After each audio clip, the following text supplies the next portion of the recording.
अस्सलाम वालेकुम नाजरीन। रोहे रमज़ानुल मुबारक का महीना शुरू हो चुका है और आपने देखा कि ऐसे मौके पे हमेशा रोयते हिलाल कमेटी का जो किरदार होता है वो बहुत ज़्यादा सामने आ जाता है।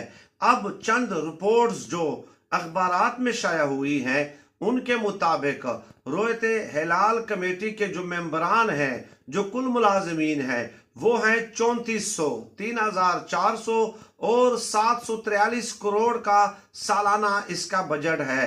अब सवाल ये पैदा होता है कि रोयते हिलाल कमेटी का इन्हिसार भी महकमा मौसमियात के माहिरीन और साइंटिफिक इन्वेस्टिगेशन पे होता है, तो क्या इस कदर करोड़ों रुपए इस इदारे पे खर्च करने की जरूरत है या नहीं है? इसके लिए मैं कमेंट्स में आपकी राय का मुंतजिर रहूंगा।